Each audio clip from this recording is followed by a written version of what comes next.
Hello and welcome to Teaching My Cat to Read, the very serious book review podcast. I'm Eli. I'm Em. And I'm Lottie. And this week we're discussing everything about Jane Eyre by Charlotte Brontë.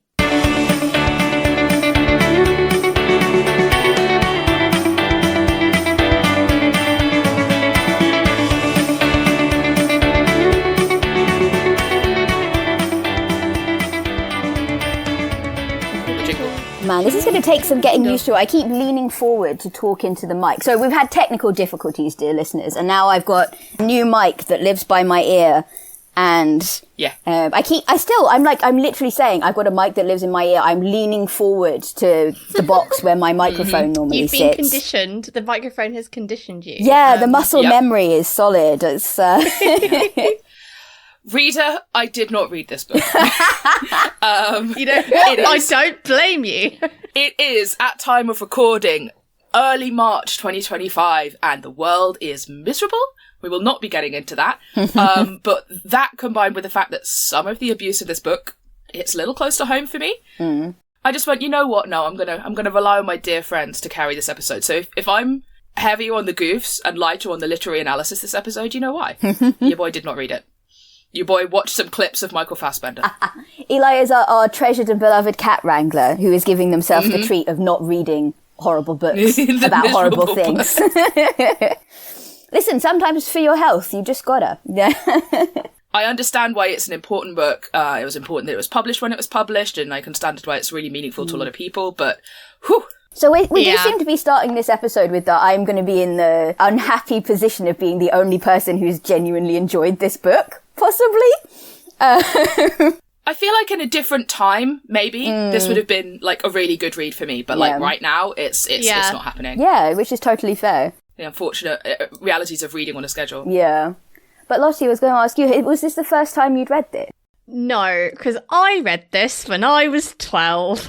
Ah, yes. Now, dear listeners, did I work this out? Because when my parents were clearing out all of the stuff from their house and they were like, hey, Lottie, can you go through all of your school books and which ones we can ceremoniously throw on a fire and which ones to keep?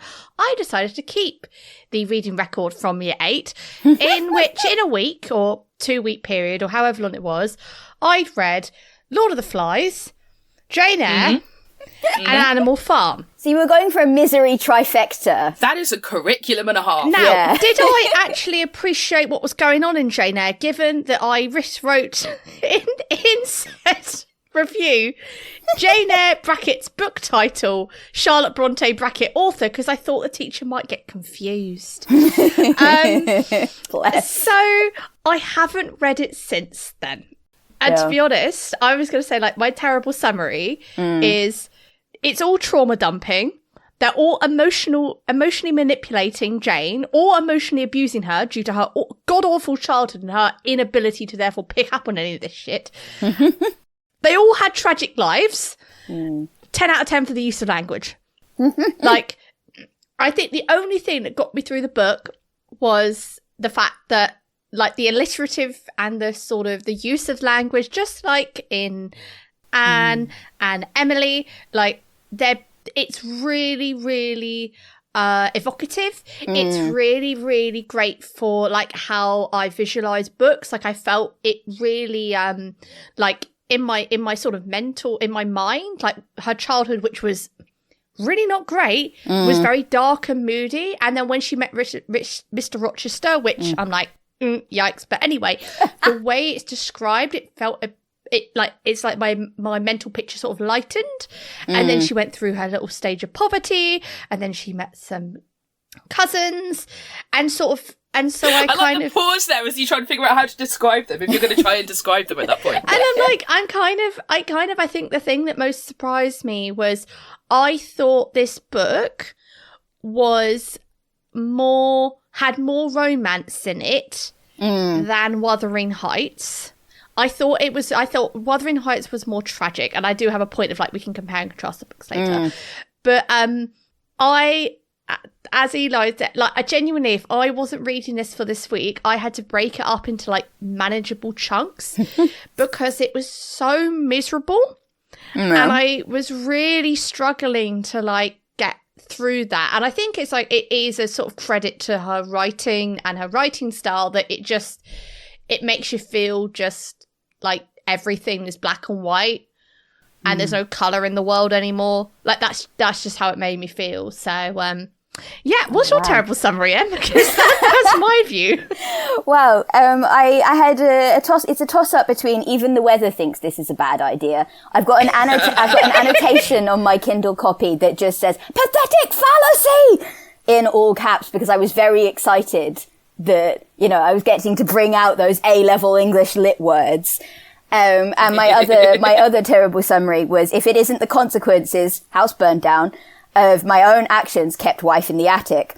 Like wife who likes to set fire to things as well. So my prep for this was I read the TV tropes page, like all the TV tropes pages of it, and watched bits and pieces of adaptations and like read around a little bit. And one thing that did strike me is Rochester is put in a really, really difficult position. Like you're sort of like, oh, he's got a secret wife in the attic, therefore he's a bad guy. But it's like, if you were sort of sold off into marriage, insofar as a guy like him could be in the 1800s, and she turned out to be someone who, if you were, like, you know, she turned out to be like a liability, you know, if you are going to put her in a sanatorium or whatever, that's inhumane, so you won't do that to her, but also now you're stuck with her and you can't divorce her, and like, I don't think I'd quite appreciated before this that he is in a really difficult situation, and it's not just like, oh, I locked up my wife in the attic for shits and giggles, you know? Yeah.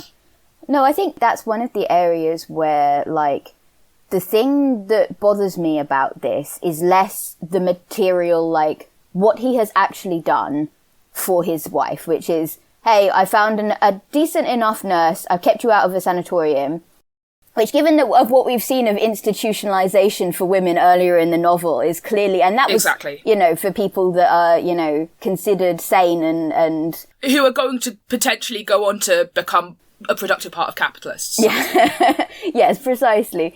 It's the way he talks about her as though, I don't know, this is this great crime that's been committed against him, and it's awful, and no one has ever suffered the way he has suffered. And I'm like, darling, I think your wife is suffering more than you are currently. Yeah. Like maybe talk to any woman who's been married to somebody who does marital rape. You know? Yeah, absolutely. Like, there's so much, he's not that badly off, except in the, you know, he's found somebody he's genuinely in love with and he wants to marry her. I am unclear what prevents him from divorcing her at this point. What happens to her at that point? She probably goes into a sanatorium that's even worse than the one that he would put her in. No, right? Okay, that's fair. Yeah, no, you're right. Like, that I think that is. I don't know if that's explicitly brought up, but I think the argument there is that divorcing her is abandoning her to the system, and he's already determined that that's unacceptable. Yeah, and it's unclear whether the brother that shows up, firstly to get his wrist gnawed on, like some kind of zombie victim, and to crash the wedding, second of all, whether he's got the means to take care of her as well as or better than Rochester has. And if he hasn't, it's still, you know, it's a goddamn bitch of an unsatisfactory situation, I'm not gonna lie. But the way he framed it, particularly since we only get his opinion of what has led her to this state. Because, you know, a perfectly average human being, if you lock them up in the attic and only let them see one human being ever, is probably going to go a little funny. Yeah, I'm not saying I wouldn't gnaw on wrists in that scenario. Was it a case of, you know, oh, she has opinions, therefore she's mad and I'm going to lock her up? Yeah. Like, I think you could make that reading of it. And I think there's also the fact that it reads poorly to a modern audience because we have different conceptions of what insanity looks like. And we have a vastly different construction of what it looks like, what it means. You know, there's all this nuance and, you know, much needed. What kind of life it means you can have. Yeah, and like sort of much needed medical analysis. And, you know, we've got whole fields devoted to, like, you know, being kinder and more helpful to people who are struggling in that way. And so to a modern audience, it feels both callous and almost made up. It feels it's hard to picture, you know, what that could. It doesn't feel real. It's a very almost cartoonish insanity, I think, in some ways, from a modern perspective. The sort of that sense of her creeping around the house and having this almost animal cunning and being clearly of sound enough mind to execute schemes against people who are keeping her in prison. But also not able to articulate herself. Yeah, so it's sort of it doesn't track with how we think about that. So that's one thing. But then there's the other factor is that Rochester is lying to Jane about it the whole time. Yes, that's the bit where I'm like, this man sucks and you should throw him away. Yeah. It's not, I mean, it is about the wife locked in the attic. Yeah. Because, like, at least let her out for some mental health walks, right?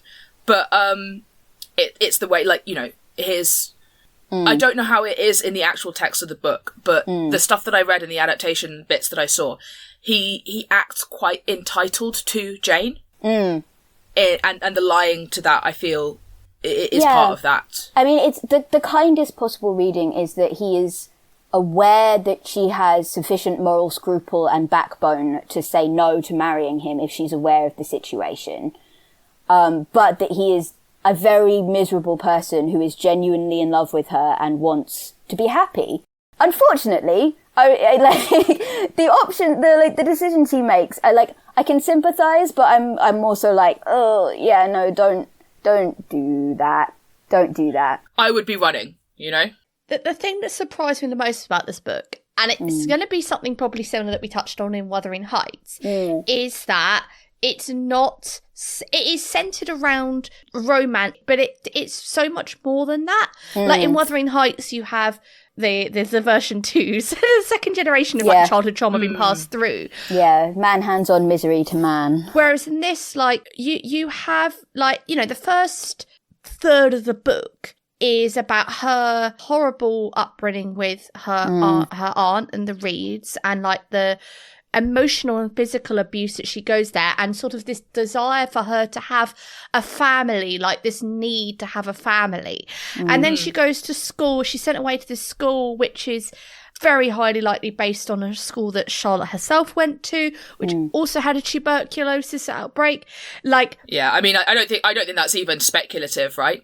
Yeah, it's kind of, and that's awful, and it just sort of, that to me felt like a trauma dump, but it kind of also reinforces point that like throughout her first like 18 years, she has what you would now consider to be, you know, emotional child neglect, physical abuse, and like as we all know now in a modern day, like that has a really strong impact on like children, and you know, I think it's very clear now that you know, if you don't have those, I guess, experiences as a child, you might struggle to understand, like when you're older, like what is a positive relationship? Yes. What is a positive... To be clear, like the passages that I read detailing her childhood emotional neglect and the ways that it impacts her relationships as an adult, that's the stuff that I was like, I don't think I can actually read a book worth of this, because it's so real. Yeah. Like, as somebody who deals with that it was...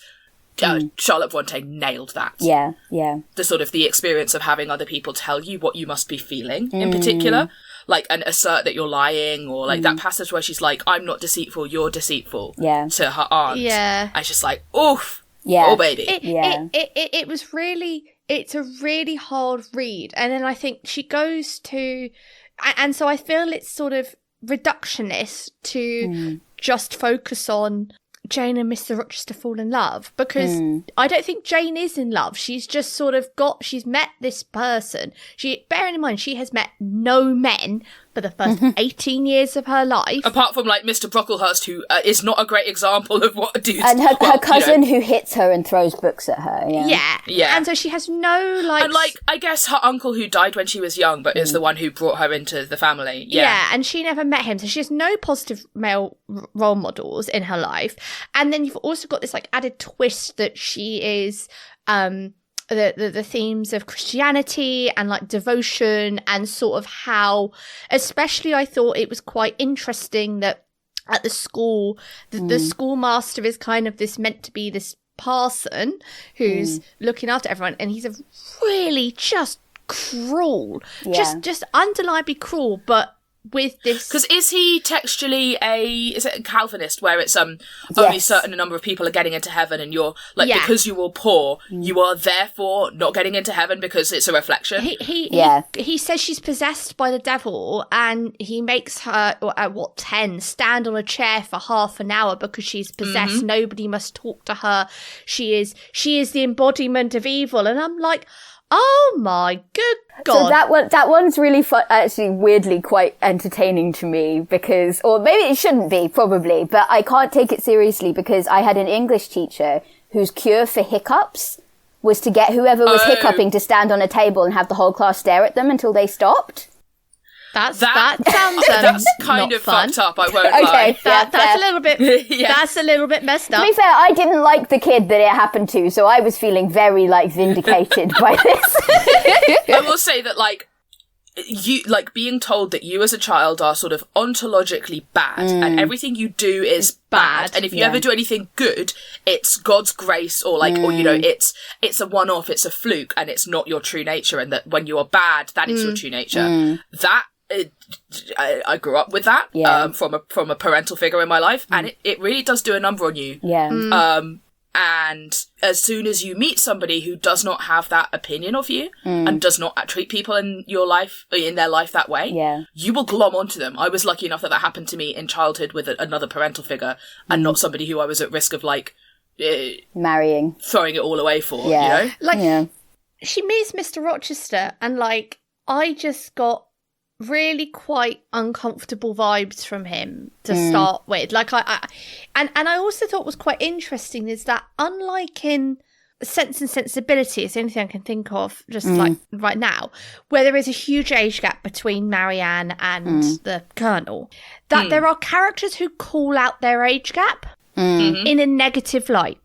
So there's a couple of people, like the Mrs. Fairfax kind of pulls Jane's aside at one point and says, are you absolutely sure you want to marry him? Because you really don't have to. Are you, I understand your background and you might not understand what you are doing. And Jane is this sort of, and the narrator herself, I feel it's a very unreliable narrator, Jane is a narrator, because she sort of puts herself forward as this, you read it and you're thinking, oh my God, her language is so grown up, and then it's just brought very sharply back into context that she's 18. So, girl who has no friends and reads for fun. And you'll end up with the vocabulary like that.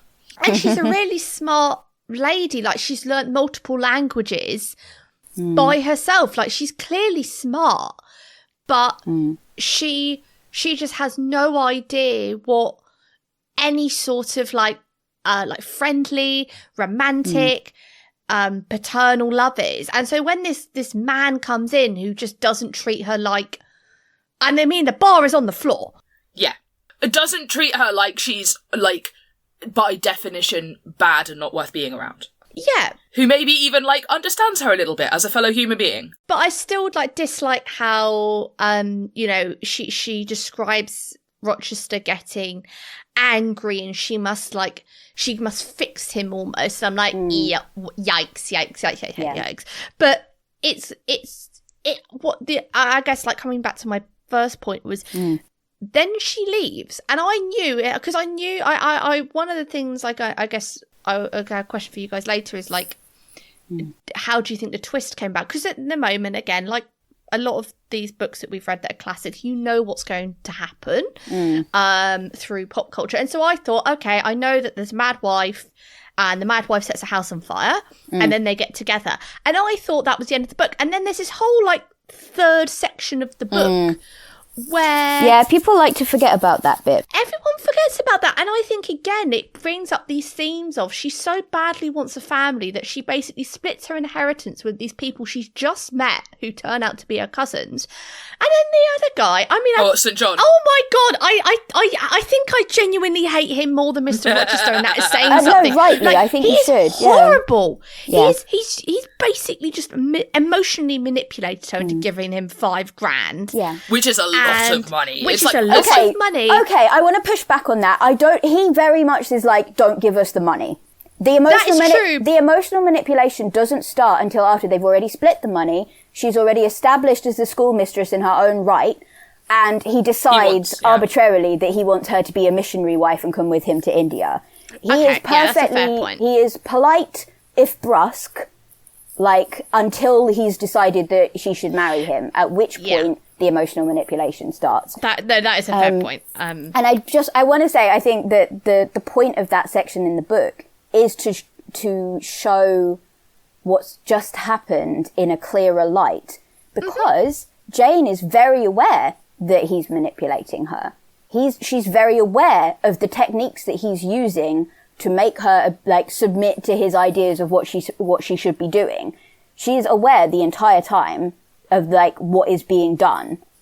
You know, she's not naive about how this stuff works. That doesn't mean it doesn't work. It does work temporarily, but she knows what's happening, you know, and it serves as, I think, as a very useful yardstick against which to measure what we've seen of her with Rochester. Because, like, she fights him all the time. Now, I'm not saying that's a relationship I'd like to have. I'm a bit more restful in my pursuits there. But she fights with him all the time and he backs down. They are negotiating constantly what is acceptable, what isn't acceptable, what they think's fun, what they don't think's fun. And she's, in the most part, capable of putting her foot down with him. I mean, she leaves, right? Yeah, absolutely. You know, that's enormous. And to be fair, she leaves in the dead of night, but it is very much because she loves him and she knows that if she sees him again, she won't be able to do the right thing. That, to me, is not somebody who's naively been sucked into the glamour of a textually very ugly, grumpy, unpleasant guy. You know, this is somebody who is fully aware of, like, the person that he is and what she deserves and what she's prepared to do to not have to put up with it, which I think is the redeeming feature of it as a romance, right? And like there's a kind of respect there that she doesn't get from St. John. Yeah, and like it's also, I think it's worth talking about that, like, the moment that we see him not respect the game that they're playing, not respect the negotiation or her putting her foot down, is after they've agreed to be married and he started kind of doing the, oh, you're a precious doll, I'm going to dress you up, and, you know, and then we end up with the first wife revelation and stuff. In both cases, she leaves people when they start treating her like a thing. Yeah. I think the other thing that surprised me was how, like, independent Jane is. I mean, I know she's independent because she cannot rely on anyone. From childhood, everyone's, like, just horrible to her. But her sort of very own, like, oh, okay, I must find a job. I will become a teacher. I will have my own income. And even when she agrees to marry Mr. Rochester, she's still like, I will have my £30 an annum. I will buy stuff from that. She doesn't want people. She doesn't want it to materially change her circumstances all that much. Yeah. She doesn't want to be a pretty doll that's being looked after. I mean, there's a really strong passage about how she thinks it's important for women as well as men to have rational, productive pursuits and, like, something to engage their mind. Yeah. And she fights for that and she stands by it. And it's mentioned, like, several times that when she becomes a school teacher, that she's like, oh, well, I love teaching children, but I also want to develop my own mind. Yeah. And I thought that was very forward thinking. And it's kind of those bits in the novel where I'm like, oh, I really actually enjoyed it. I say that with gritted teeth because I found this book miserable. But, like, that reminds me of, like, how people choose careers today, you know, like, oh, I'll get, you know, is this going to benefit me as well? Like, I get to do this because I also get to learn or something, you know? And it kind of, I think more so than, this is obviously very alliterative, very, I can't think of the right words, but very flowery language. It's beautiful language, very well written. It's less poetic than Wuthering Heights. So I'm just getting to my comparison bit between the three now.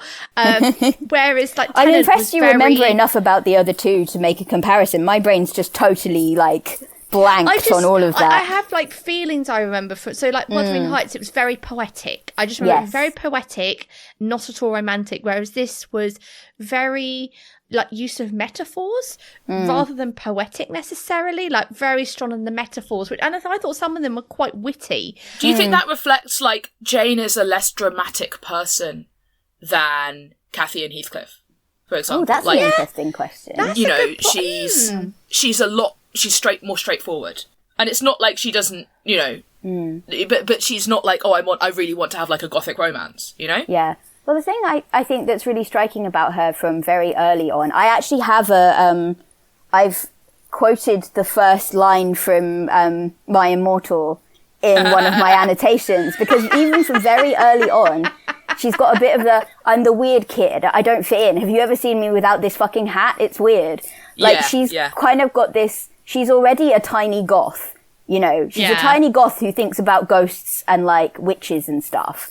You know, and that continues, like the first painting of hers that we actually, I think, get described in detail is like a cormorant stealing a bracelet off a drowning person. You know, like she's really like, she's got some goth shit going on. And I think, it wouldn't surprise me at all if the narration is kind of, is tempered to reflect that she's quite a dramatic person, with like, you know, very broad ranging and like, a romantic, capital R romantic tastes in, like in literature. But, I mean, I also very much enjoyed the way that it was written. I thought the descriptions, particularly of nature, were absolutely stunning. Just really, really vivid. You do feel like you're there, you know?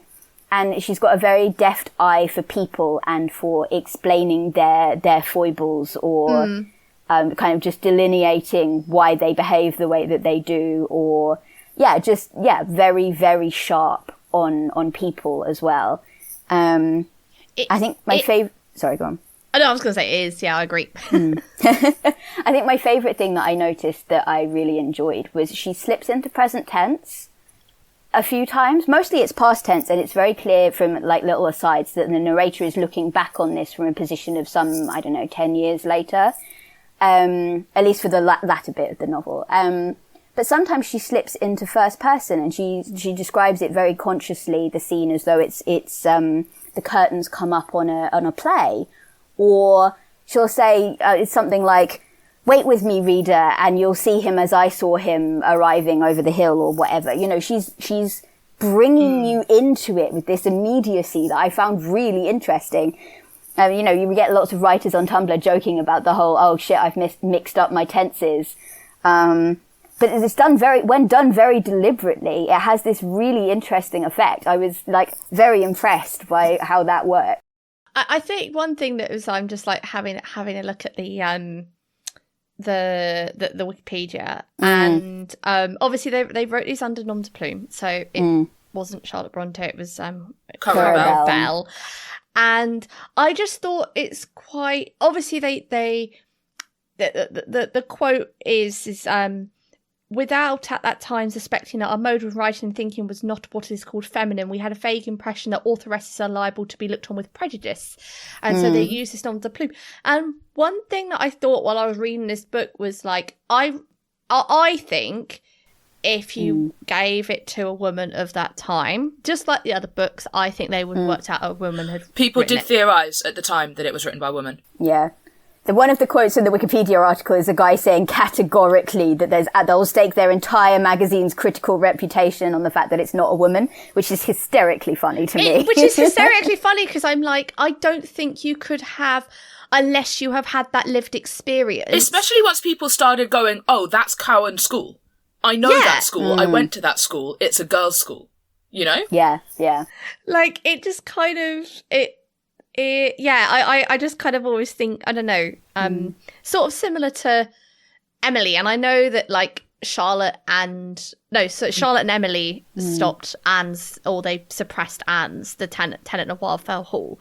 And, like, at the start of Tenant, Anna has the sort of statement which she says, if this book helps one woman... like, you know, escape a marriage or like not enter a shit marriage, I've done my job, basically. Yeah. And I think that both Charlotte and Emily are doing the same thing, but it's more like the end of this book, when Jane goes back to Mr. Rochester, I felt it was very short. And that's another thing that surprised me on rereading this, is I thought that would be longer because, again, in sort of like popular culture or adaptations, I know we have to speed runs different sections of the book, but the thing that I feel is missing from that I guess collective consciousness, for want of a better word, is like that she goes back to Mr. Rochester after 6-7 months of being away. I think it's nearly a year, yeah. And then when she goes back, she basically goes back, she finds out that the house is burnt down.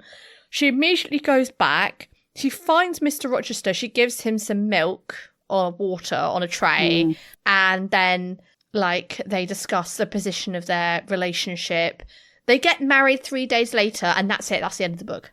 I tell you what, it's still not as bad as that. However many years, how much time you think is reasonable, Edmund turned round and realised Fanny was hot. I kind of feel they talk about it a lot more. They do. And I don't know how much of... I would be really interested if anybody listening knows of literary... sort of discussions of this book and whether this would have been an editor going, well, she should get married at the end. Kind of how I feel the same vibe. I don't think so. I don't know. I kind of just wanted her to live her best life at the school. And at the same time, now having said that out loud, I think actually, yeah, it does make sense for her to go back to Mr. Rochester and sort of close that off. But, I don't know. I just thought I was surprised it was so short. It was they get married, the end, done. Yeah, that's it. Which I mean, yeah, I don't know. It's kind of interesting. I have different problems with that section, or I guess questions is maybe more accurate. And I was going to ask you guys actually. Do you think Rochester is being punished at the end of the novel? Because he seems to think that he is, but I don't really get the sense that Jane thinks that he is, and I don't know. What, that the house burning down and his injuries are a disabled sort of and karmic punishment. Yeah, and he both acts that way, and then they sort of treat, when his sight comes back in one eye, they sort of treat that as though seems to see it as kind of a reward for good behaviour, and Jane kind of, I think, seems to be a bit more see good things do happen kind of about it. But because one of the things that really struck me about the book was that it seemed to have, partially because of the supernatural elements and partially because of the sort of Christian threads running through it, that it's got this almost providential, if that's the right word, view of how things work. The other abusers in this book, right? There's John Reed, who fails out of college and kills himself. There's Georgiana Reed, who shilly-shallies too much and loses her position as the most marriageable woman and, sort of washed up. Eliza goes to become a nun because she wants to cut off her feelings, even though that's not really how that works. She's doing the Vulcan purge all emotion thing. The awful aunt drops dead because the son killed himself.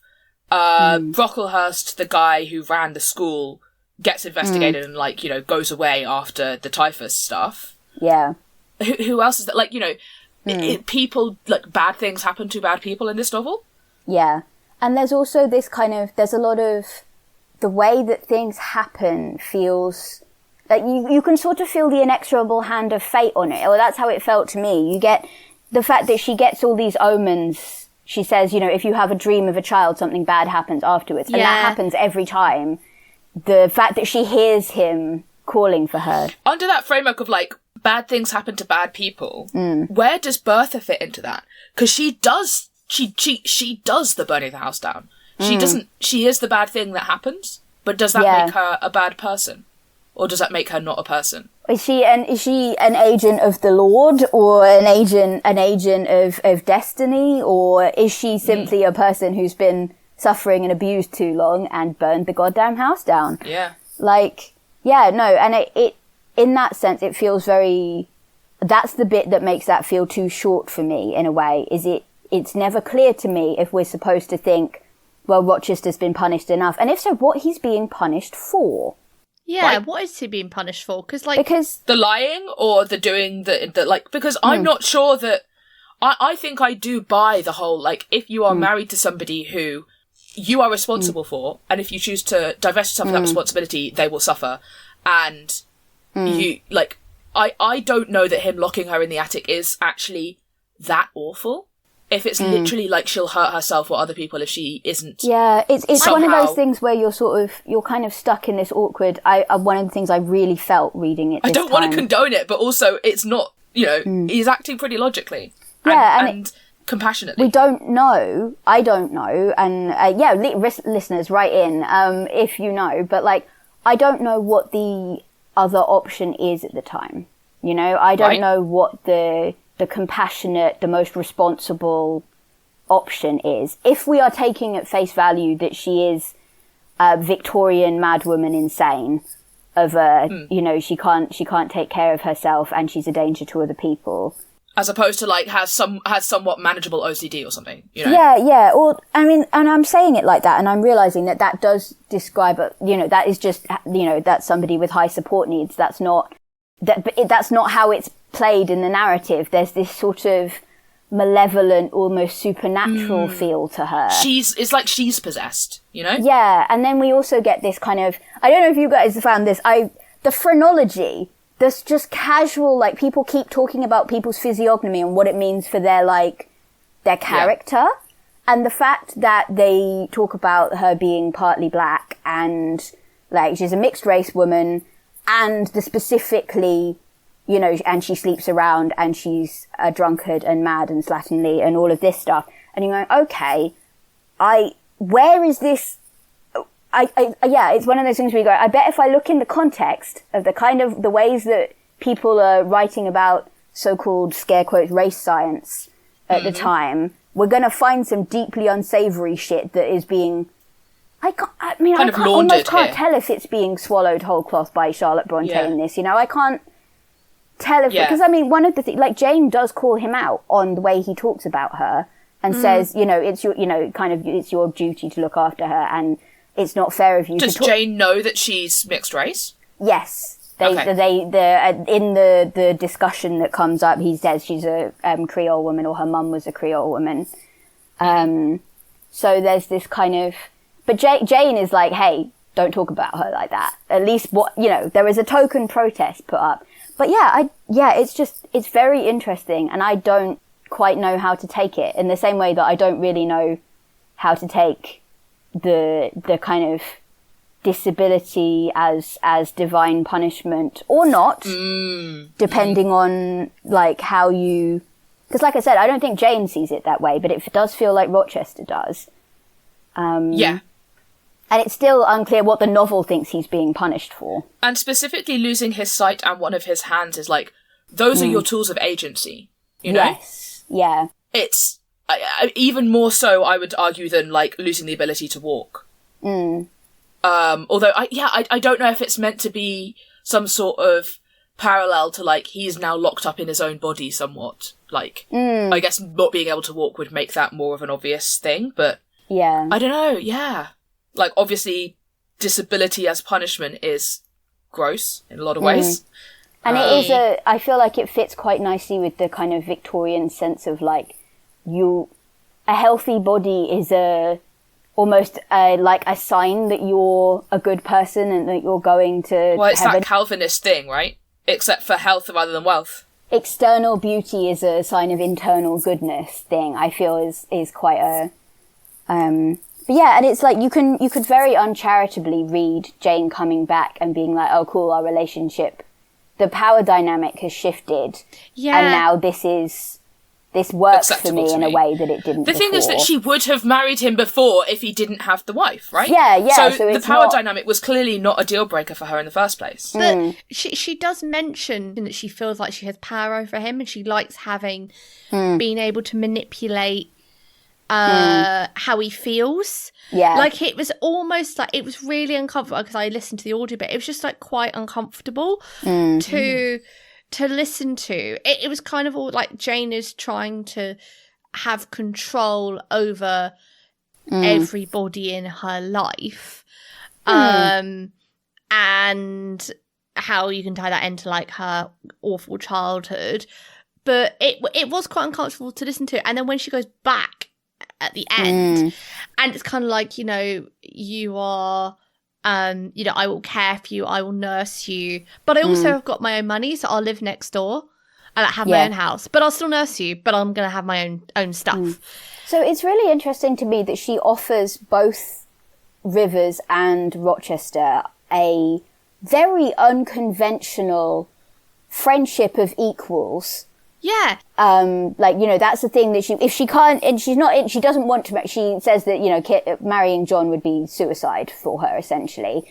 And she can't morally, or at least she couldn't morally previously marry Rochester, even though she loved him.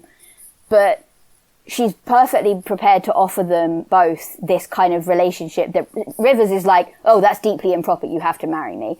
And Rochester's kind of like, well, that would be, I don't deserve it, but it would be, I'd still really like to marry you, actually. But it's very unconventional what she's offering, and that's really interesting to me, that's what she reaches for. And also, regardless, because when she has money or not, she's incredibly, in her mind, very independent and wanting to, have her own money and spend her money on things that she has. She's, I guess, not very materialistic. She describes herself as very plain.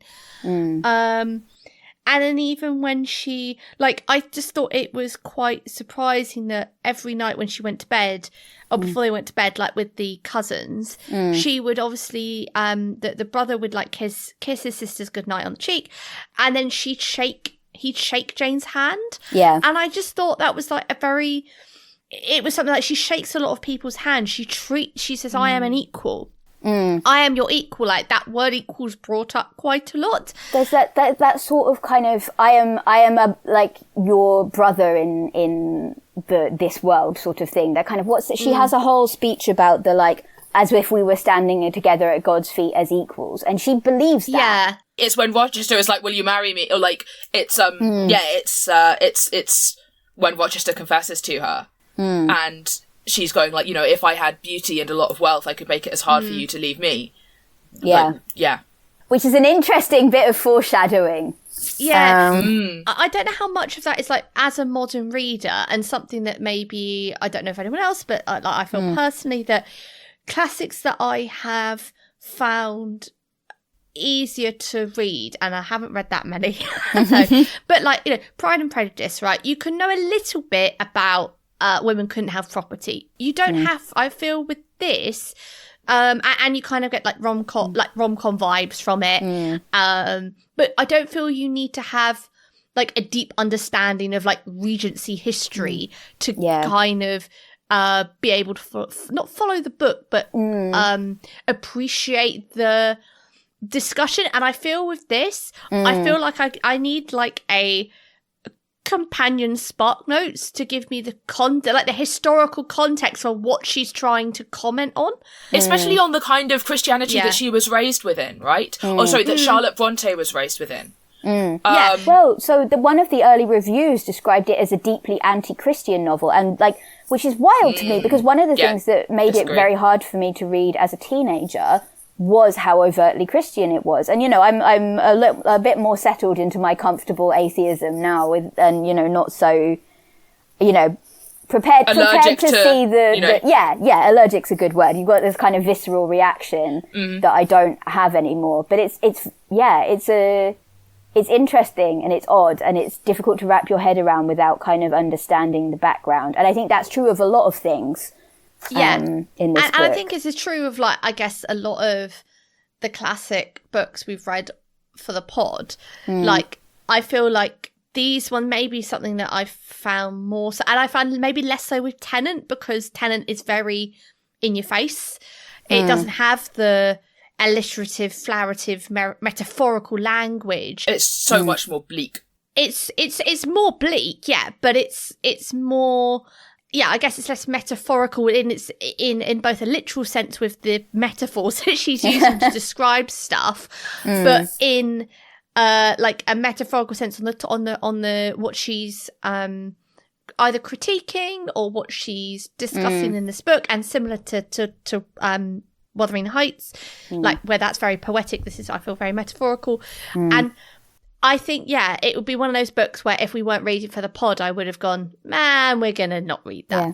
Not only because of like the context of like March 2025, but because I'm just like, I feel like I need to go and read up the context to better appreciate the book, and I don't know that context because I want to know what she was reading. I want to know what other heroines there were and what sort of how they behaved and what was considered normal for normal TM for a female protagonist and for women in society. And one of the things I found really striking was this balance that this line that she's walking between the kind of rational, emotional thing. You know, there's this sense that, you know, men are the rational creatures and women are emotional. And she's walking the line very carefully of it. Jane's reason is as important to her as her emotions. And if she was going to be all emotion, she would have run away to the continent with Rochester while he was still married. And if she was all reason, she might have gone off with Rivers, even though it would kill her.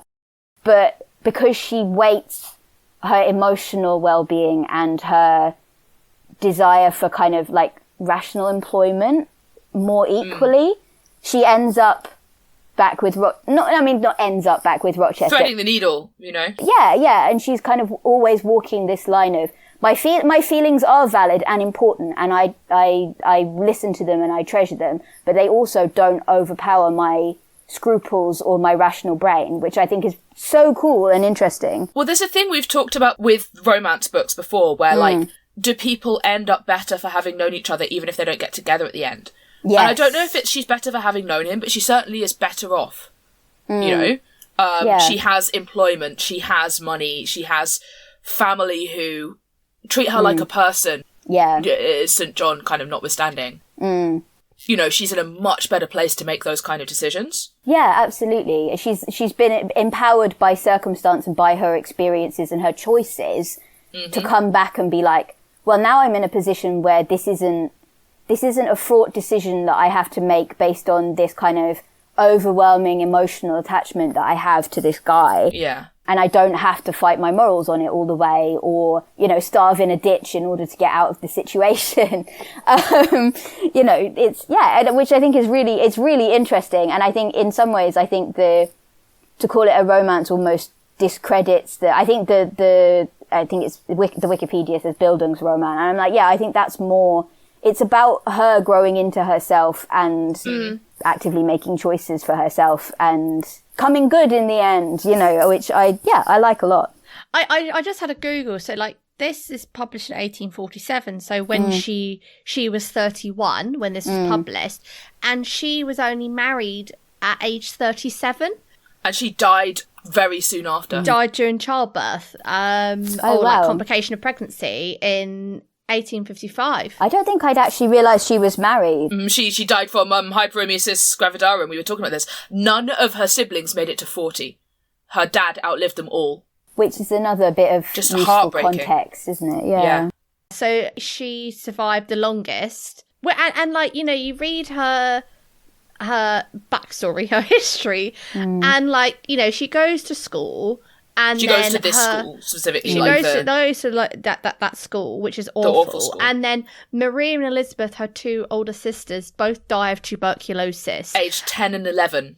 Yeah. So their dad removed Charlotte and Emily from the school. Anne never went. And then her brother ended up becoming an alcoholic and causing issues as a result of that. And like, the fact that I just thought that's quite, the fact that this book ends when Jane's about 30 and this was published when she was about 30. And it's just like her backstory is very tragic. It's really, really sad. I have feelings about that. I don't know what they are, but I have them. I do have feelings about it. Like, I kind of feel like we need to do like a pod trip to the Brontë Museum. One of the questions I wanted to ask you guys about was, so is it just me, or is this Mansfield Park but make it Gothic? Yeah. Right? Because like the setup's really similar. There's like, you know, she's a poor relation who's being looked after by begrudgingly by richer family members who neglect her.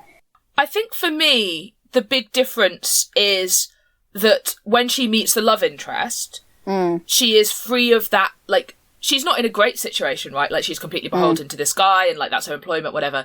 But she's not in the place that is tearing her down constantly anymore. Yeah, that is true. She is independent of it, and she's making her own money. Whereas Fanny falls in love with Edmund in the place that is causing her the psychic damage. I also, I've got to say to you, I don't think Rochester is the Edmund Bertram in this scenario. I think Rivers is. Rivers, yeah, okay. I think Rochester is the rake.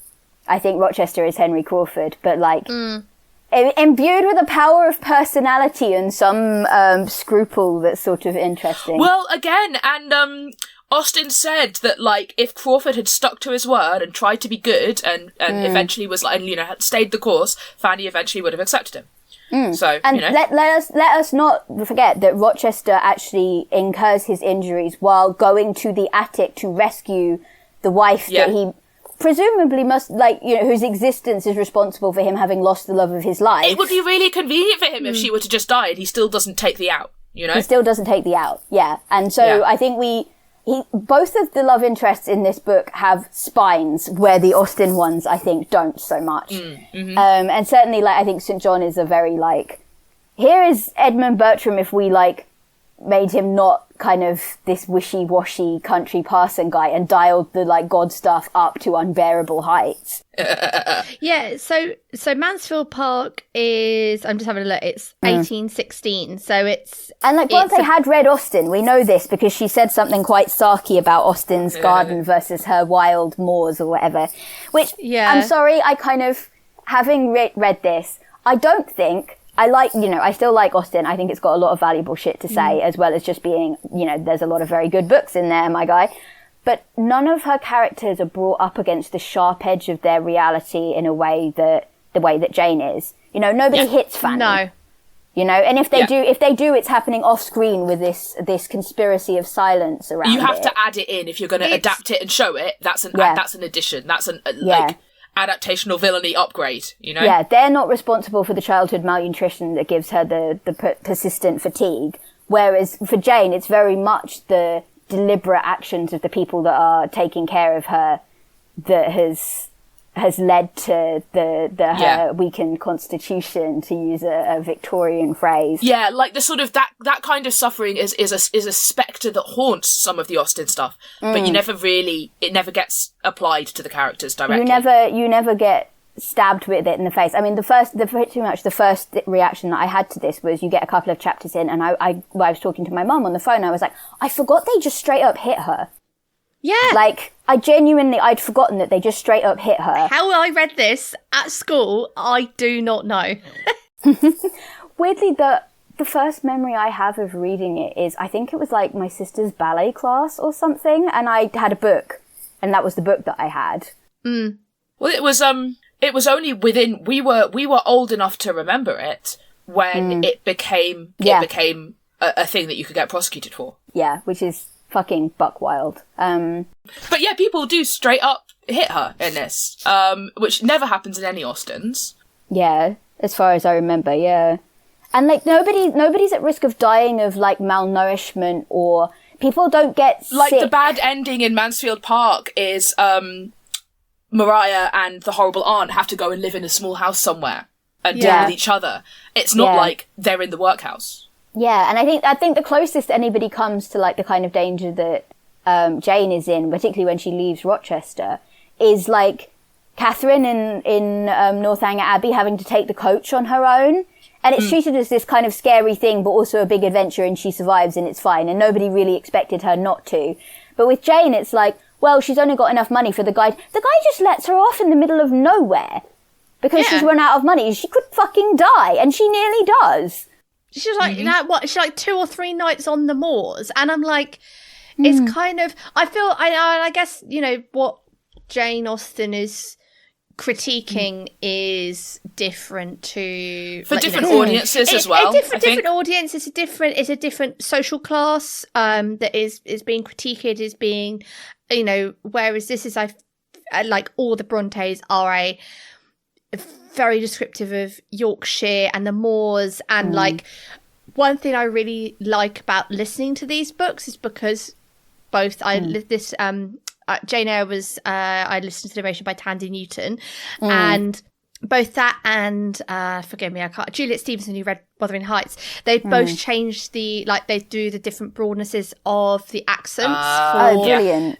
Whoever's like, you know, the more broad for This book has a usage of childer for children in it, and I just think it's something that really brings it to life in the way that Austen, like, again, you know, Mansfield Park is the most Brontë of the Austens, but it's still a very and I feel that's only really because the fact that Fanny's situation and the fact that we do go to Portsmouth to see the rest of Fanny's extended family, who are considered to be poor, but they have a servant, and I'm like. And then you've got the Brontes on the other hand. Yeah. Jane can't have a servant. Jane is the servant, you know? 30 years later are writing these novels where Charlotte's gone, I was a governess and it was a not fun time. And here's 16 reasons why it was a not fun time.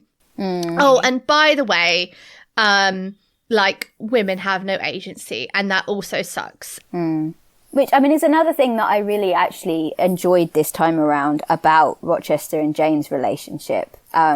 Which, you know, don't cancel me, Twitter, but the fact that she's picking, again, we talked about her, like, walking a line. She's picking a middle lane because she's not interested in the kind of forced submission that, like, a marriage would be. She's not interested in being, like, property and she's determined to make her own choices, and she will make her own choices even when they put her in danger, because, you know, she's got, you know, it's what do you call it? Integrity. That's the bunny.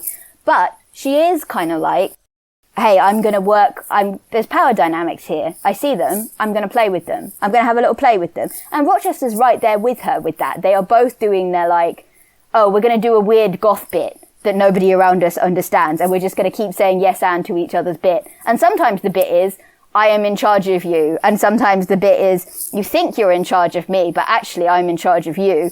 And they're both just having a really good time with it. It was fun. I weirdly, I was not expecting to enjoy that. And I was also not expecting to spend a whole evening Googling Kink and Jane Eyre. But that was what I got out of that. That was what I got out of that on this reread. And I'm intrigued. And I do want to do some further reading. But yeah, she's like picking this, again, this middle ground of the way that this relationship, either the governess and her boss or wife and husband works, doesn't work for me. Here is what does work for me. And we're constantly negotiating. Oh, interesting. That. So you just talking about, like, them being negotiating, well, actually, you think you're in charge of me, but actually I'm in charge of you. When she does come to the end and it's like, I actually do have power over him now, that's not entirely new then. They've already explored that kind of space before. Yeah. It's her radical equality coming out again. Her radical kind of sense of, like, I am standing on equal footing with you, and I'm going to behave that way. Something public universal friend there. You know, the radical equality is putting me in mind of the public universal friend. Well, they talk about chartism at one point. Like, Jane talks about, like, making up a charter about how this works. And I think maybe I can't remember if somebody in the novel gets accused of chartism or if that's one of the criticisms that was made. But talking about radical political movements, like, you know, there's some influence there, I think. Yeah, I don't know if the public universal friend is. People talk about her being Quakerish a couple of times in the book, actually. So Quakers is definitely a thing. Public universal friend, baby. Yeah. Who was of a time period to have been known to the Brontes, right? Like, in the sense of as a historical figure. Yeah, potentially. Yeah, I don't know enough about it, unfortunately. Yeah, they're super cool. Guys. Like, can recommend going and have a look, read about the public universal friend. Just had a look at the clock. I think we need to do some fun questions to we have not been shenanigan heavy this episode. We have not been shenanigan heavy. I mean, to be fair, that is in line with our other discussions on Brontë books. Yeah. But Who is the only human in the Muppets adaptation of Jane Eyre? I feel like making this a musical and having it be Muppets is the most glorious possible way you could adapt this novel, and I am frankly astounded that nobody's done it yet. Well, if the whole podcasting thing doesn't work out for us, we know what we're doing. What, make a YouTube adaptation, learn puppetry. I think Jane is Gonzo. She's the narrator. Ooh. Everybody's like, nobody quite knows what to make of her. She's got that kind of like, there's, look at this party. Ooh. We've got a beautiful woman, a Mr. Rochester, and a whatever in the corner, a rat and a whatever. And she's the narrator, which is usually Gonzo. Yeah. Which I'm not sure who that makes Rochester. So who's Kermit and Miss Piggy? Yeah, is Blanche Ingram Miss Piggy? That's terrible. I don't like that. I feel like that's a slur to Miss Piggy. You know? Right? Yeah, no, absolutely. It's disrespectful to her. It's disrespectful to her. And then Miss Piggy should be the beautiful, like not beautiful, but like the Helen Burns who dies at the beginning and is Jane's only friend. Oh god, that would be so funny. That would be so funny because she's doing that. I love her. I actually have a lot of time for Helen Burns, but she's very much doing I'm going to put a brave face on my suffering and be peaceful and kind to everybody sort of thing. And having Miss Piggy do that would be extremely funny. She would high kick Mr. Brocklehurst. Who is the only human? Is it Rochester? That's not funny. I think it's Bertha. Yeah. Or, I mean, I will back off on Gonzo in that I think if Jane is the only human, then Rochester can be animal. What's his name? The drummer, the big guy. I was going to say Jane... Rochester is the only human, and Jane played by Kermit as the main character, and also interesting the gender stuff. It's not easy being green. Yeah. This is the thing. I feel like yeah. I mean, the obvious answer would be for Jane to be the only human, but you're right. I don't know. I think it's interesting if she's a Muppet. Better than Bertha being the only human. You know who's in the attic? The rude gay bastards whose name I've forgotten. Statler and Waldorf. Yes, the ones that sit in the balcony and heckle everybody. So, like, while this is all going on, they're just in the balcony heckling. Oh, and the house burns down because of their sick burns. Yeah. They got sick of Rochester moping about Jane having run away, and they're like, right, time to burn down the house. The narrative demands it. They're like, this show is boring, and they leave, and the house burns down because once they're not in the opera house anymore, in the opera box, there's no opera box. It's gone. It's a construct specifically to hold them. Yeah. I love that. I'm all for that. I wanted to ask who would we fight, but I feel like it's all of us would say St. John. Yeah. Hands down. Like. I also want to fight the aunt. That's fair. For personal reasons. I think there's a number of people I want to fight, like, for different reasons. The aunt's awful. The cousin's awful. The guy who runs the school is awful. But I had a visceral hatred reaction while I was pottering about doing my plants this morning, listening when there's this man when he's like, oh no, you will marry me because I have decided it.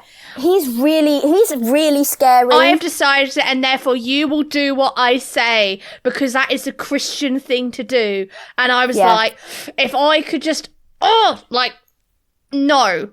And this is the other thing as well, because I've forgotten that from when I'd read it before, and I kind of thought, why doesn't she stay with them? Why doesn't she go with him? Why, he's got this more intellectual life with somebody that doesn't expect her to like love him. But wow, he's so scary. Yeah. I found him, it was really, really frightening, actually. And the whole, like, I'm going to tell you how to feel and what to do and who to be is going to have chimed with her like, the terrible childhood. Yeah, no, absolutely. I mean, I think she says, like, when faced with that kind of thing, she's like, well, either it's total submission or violent rebellion. Yeah. Fight or flight. Yeah, absolutely. Or, not flight, I guess, but... Yeah, and it's really interesting in contrast. Again, like, I will put the article I read in the notes because I did find a few things about Kink and Jane Eyre, and one of the things it was talking about was like, the contrast between, like, there are plenty of people that Jane submits to that she's absolutely happy to do that with. Like, for example, St. John's own sister, Diana. She's like, you know, I've always, when there's an overmastering personality around that I respect, I'm like, I'm always happy to give way about Diana. But she's not happy to give way to St. John. And it's happening anyway, but it's very much not, there's not the mutual respect there that allows it to be this kind of like, to be more healthy. Yeah. But, I had a different but related question for you guys, which was, who do you think would win in a fight, Rochester or John Rivers? Rochester. That would be my gut reaction, because... Does Rochester know that John Rivers is trying to marry Jane and is making her miserable? He finds out, and Jane likes how it makes him jealous, which is a bit like... Okay, but like in the fight scenario, does he know that he could be potentially beating up on this guy, you know? Is that going to fuel him? I think if he did, then I think, Rochester would Well, win. I'm not sure he would fight him otherwise. If he came across him being... like, peremptory to Jane, I think he'd be like, this guy's got to die now, actually. But, see, that's another thing that I'm kind of thinking is interesting, is, like, I would like to see them in a, like, don't worry, babe, I got your flower situation. I would have put them in situations. Yeah, like... which is not normal for me with, like, period novels. Yeah, but, like, so what, in the situation where somebody's being rude to Jane while Rochester's there, how do they handle that? Like, does he let her go at it? Does he... Because where they stand at the end of the novel, I don't know how they deal with that. I'm sure they would, but like, you know, when they're about to be married, I think he'd very much take the I am your, like, surly protector kind of what's it. But I'm interested. I want to know how that plays out. I also want to let Jane Eyre loose in Mansfield Park. Yeah. You can put Jane in there instead of Fanny, and then somebody else is burning that house down. Who boy? Yeah. Jane can be Fanny's governess. There's an angry orphan loose in Mansfield Park. Nobody knows what it's going to do next. Least of all the angry governess. It's never been loose in Mansfield Park before. I don't think she'd have any time for any of the Bertrams. I think several Bertrams would have been bitten. That's my call. Right, cat rating. So. We do have creeping around and violence. We do. She also loves to maul people. But it's not like shenanigan violence, it's like, it's awful violence. You say this. Do we not think that mauling your brother when he's come to see you is potentially also cat behaviour? I feel like setting things on fire is like, a little arson as a treat. They do like to break stuff. They do like to just, you know... and I think also the kind of like, I like you but only on my terms, and if you trespass on my terms, like, there's gonna be problems. You know, a cat will walk out on you if you're annoying it. Right, Jane is a very cat-shaped protagonist. Yes, I am absolutely on there. And Rochester is like an older dog that's grown up with cats and is sort of like, after he got bopped on the nose one too many times, he's like, this is my favourite, actually. This is my new best friend. She's going to ride around on my shoulders and, like, bite people. I want to say a 6. 5 or a 6. Yeah, I think that's fair. I think that the sheer catness of Jane as a protagonist lifts it, but the fact that it's like, I don't think I found it as miserable as you did, Lottie, because I think that I found that the sort of, like, Jane's personality and the nature descriptions balanced out. There was enough good in it. There were enough good people in it that it didn't feel like an irredeemable slog of misery to me. But just because if that's not to say it's a high shenanigan, Temeraire-esque, high cat rating. What's it? So yeah, I mean, I'd be happy with a 6. Let's go with a 6. Cool.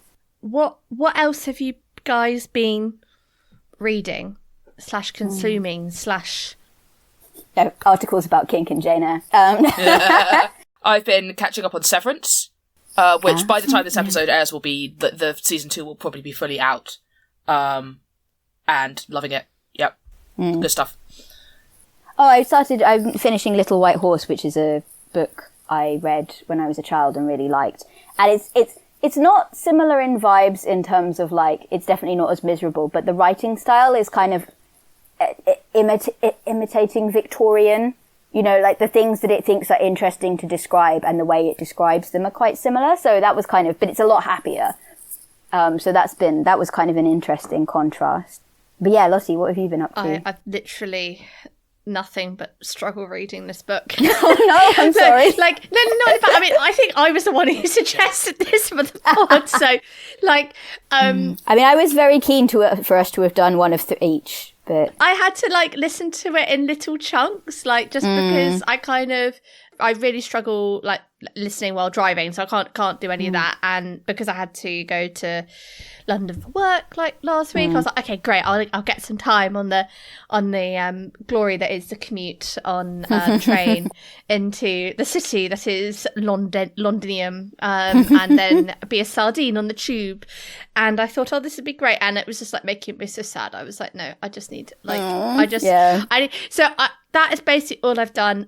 But in exciting news, I have planted some courgette seeds. So oh wait, no, that's the devil talking. Don't do that. You're gonna have to break into people's houses and give them spare courgettes. Oh no, you're gonna be sent a package. Don't send me the courgette. No, I've told you about the time my sister locked my mum out of the house because she'd gone out to the raised beds to get yet more courgette, and my sister was like, no more.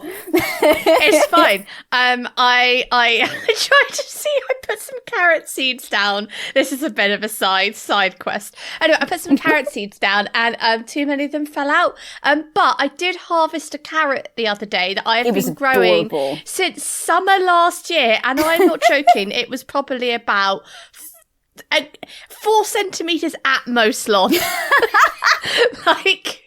Carrots are bastards like that, though. I think whenever my parents have tried to grow them, they end up in the ground. They look like normal carrots, right? The top circumference is like, oh, that's a normal carrot. And then you pull it out. And then you pick it up and it's like, no. There's this string that's vaguely orange descending from this perfect circle of carrot top. And you're like, what the fuck are you doing? So yes, and to be honest, Garden fun. Probably every single episode we'll be doing in the future. When we get to this section, I will just be discussing what vegetables I've sown in the garden. Teaching my cat to garden, our spin-off podcast. Sorry, I just thought of a really black humour joke, and I was like, Tell us now. Ro can cut it later. Tell us now. I'm starting Dig for Britain early. Oh. Oh no! Yeah, sorry, that's bad. Right. Anyway, let's wrap this up and talk about next week's book, which I think is also going to be a difficult read due to it being March 2025 while we're recording this, because it's loaded up Hunger Games. On dystopia. We have loaded up on American dystopia novels at just the right time, so we're going to be reading The Hunger Games, which is a book I have never read. I've watched the film. Oh. Yeah, same. Passed me by as a kid. I'm excited to get into them, yeah. They're very good. Yeah, so I'm quite excited. But if you enjoyed this episode, please consider giving us a like or review on your podcast platform and sharing it with your friends and family if you think they'd like the episode as well. If you have any thoughts, if you have any books to recommend us, you can contact us via our website or on our social media. It's all linked in our description. So say hello, send us a message and recommend us some books to read. Big virtual hugs, and we will see you next time. Bye!